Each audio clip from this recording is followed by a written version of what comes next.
Hello, ladies and gentlemen. Thank you for this opportunity to speak to you. Recently, before you heard lots about strategic operational level, lessons learned, impact, what we should do, etc. My job is to try to explain my thoughts regarding our region and more operational tactical issues, what we see in Ukraine, and what might be useful for us in this region. So what could help me to do this, to bring the essence, is Sir Richard Sharp from 95th Rifles, one and only Sean Bean portrayed him, and the wonderful quote of him in Sharp's Eagle. He said to his men, "The march out of the smoke and you fire a volley, and the front rank of the column falls and the next rank steps over them, with drums hammering, and the column smashes your line like a hammer breaking glass. And Napoleon has won another battle. But if you don't run, if you stand until you can smell the garlic, and fire volley after volley, 3 rounds a minute, then they slow down, they stop, and then they run away. All you've got to do is stand and fire 3 rounds a minute. Now, you and I know you can fire 3 rounds a minute, but can you stand?" NATO allies on eastern flank proved that they can fire 3 rounds a minute. Since 1994, soldiers from this region, side by side with bigger and older allies, bled and fought in several regions, conflict wars. But can we stand? We can fight, we can shoot 3 rounds a minute, but can we stand? And this is important because this is our land and we need to defend it. And secondly, we need to prepare ground for allies to come. So those 2 main factors we need to acknowledge. And let's start with wonderful defense lines. Nobody likes to dig in. Soldiers don't like to dig in because it's hard and they think it's useless. That's why they think it's useless. Officers don't like to dig in because it stops maneuver. You could not move your tanks, other vehicles, planes, etc., etc., etc. But Russian aggression against Ukraine proved that defense lines is crucially important on the modern battlefield. That's why recently nations on the eastern flank, on the NATO eastern flank, preparing counter-mobility measures, preparing defense lines in order to meet the enemy if they need to do so. But it is important to remember that the main defense line is only the first line of defense. And this was proven in Ukraine in the Battle for Avdiivka. And you see in the right part of the slide the dynamics of territorial gains of Russian armed forces in that battle. Started slowly, but in 2024 February, they broke the main line of defense. They captured Avdiivka. And after that, you see how drastically those territorial gains rose during the months. Yes, they are slow, but with our amount of territory in this part of the region, it still matters. So defense lines are crucially important. And what the Ukrainians failed to do is to bring second, third, fourth defense line in order to meet the enemy. And this is a lesson for us that not only troops are digging and entrenching, but crucially important is cooperation between military and civil administrations in order to plan, prepare, train those second, third, fourth defense lines during peacetime, and if needed, to prepare those second, third, and fourth defense lines during wartime. So it's civil and military cooperation needed. Of course, defense lines is only mud, wood, and concrete. It doesn't kill the enemy. Fire and maneuver do. So this is crucially important to have means, ways, tools to kill the enemy when it's needed. And this is, in this slide, you see one division in eastern flank, which is under construction, and one Russian division, 2nd Motor Rifle Division from 1st Tank Army. They are compared here. Of course, some might say we are comparing apples with oranges because one division is not there yet, we don't have it, it's under construction, and other one have different numbers now because of wonderful work that Ukrainian infantrymen, dronists, artillerymen, engineers done defending their country. But as far as we see, and we know that we could not match Russian numbers. It's easy to see. Of course, we can say that modern technology and fire precision is our answer. Yes, it's true, but Russians do have another argument. It's drones and sensors. You all know that in the beginning of the open aggression against Ukraine, Russians were far behind Ukrainians in this field. But after that, they understood the importance of this enabler. And that's how now we see that drone capability as itself is deeply integrated into armed forces of Russia, starting from the company level. And that's where we understand that advantage in numbers that Russians do have might multiply effects regarding strike precision, because drones can make old Soviet artillery pieces shoot better, target better, and make better battle damage assessment.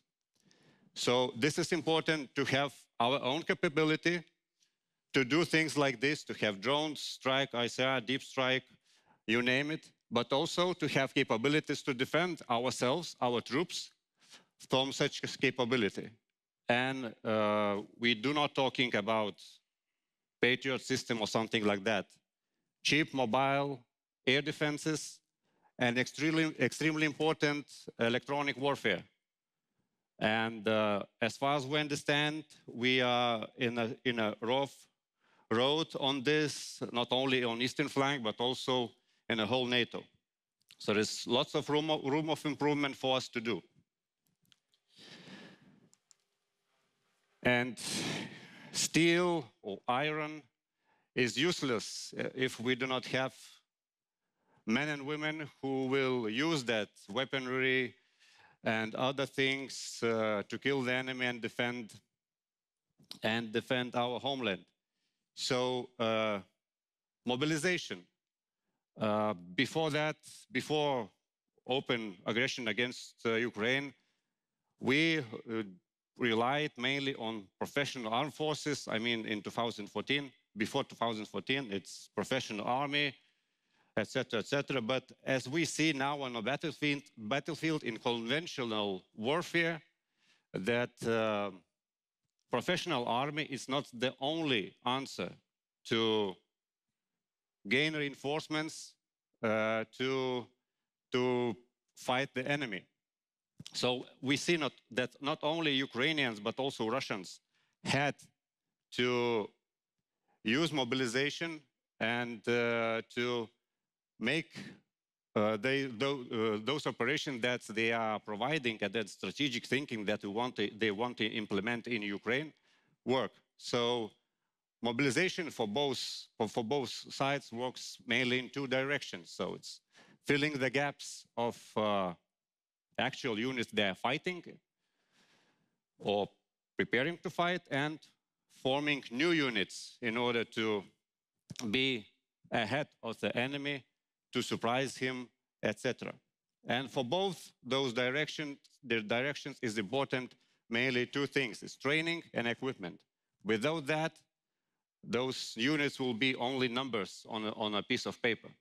So it's crucially important to have all those things. Nevertheless, as we speak about mobilization, sometimes we used to think that the most important thing that we should have is infantrymen who will march, dig, and shoot if needed. But it is only part of the problem. Russian-Ukrainian war showed that it is critically important to have reserve of officers and NCOs, tankers, artillery, logistics, engineers, mechanics, drone operators, electronic warfare specialists, and you name it, what you want. Lots of things, lots of specialties is needed. Not only fighting, but also supporting the fight. Enabling the fight is crucially important, and leading the fight is crucially important. So that's the model where we should stick in and think about it.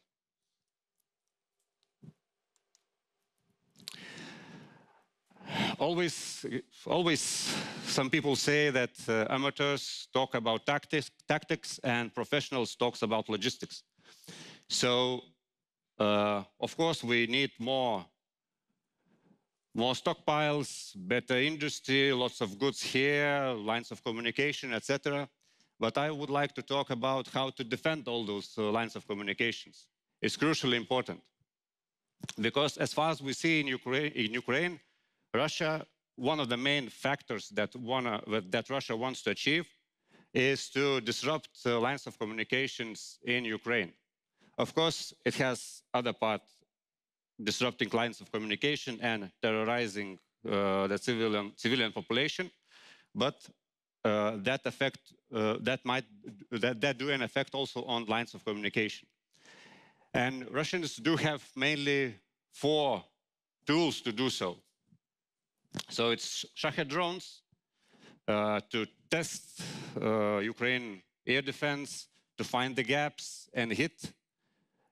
If they can do so, then variety of missiles to hit high-value targets in Ukraine, stockpiles, you name it, everything that they want to hit. Gliding bombs in 100 kilometers from the front line to hit, of course, contact line, but also near rear of the Ukrainian troops to disrupt their logistics. And let's not forget about ICR drones that they are using very, its usage of them are very important because they are doing spotting for the possible strikes, looking for the targets, and of course doing battle damage assessment after the strikes. So all those 4 elements are in use in Ukraine. And in the right part of the screen, you might see the dynamics of Russian strikes against Ukraine in September. So dynamics is pretty clear, and it's not the hardest dynamics in war against Ukraine. And on the left side, you see a figure that shows mainly that territory of Ukraine that is targeted by Russian strikes daily. And I put it that Ukrainian territory on our eastern flank of NATO. And as far as you see, the straits, sea roads, Gotland Island, Suwalki corridor, ports, everything is here to target Russian strikes that are targeted in Ukraine. The question is for us, are we ready for daily and such intense bombardment of our lines of communication.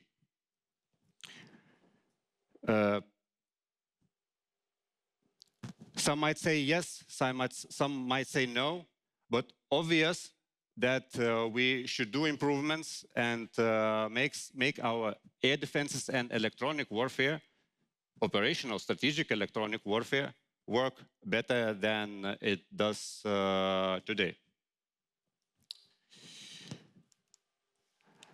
And recommendations, just to sum up, beginning with the defense lines. It is important, as I said, not only dig first line, main line of defense, but plan and prepare second lines of second, third, fourth line defense, train on them in order to prepare for day X or day D, you name it.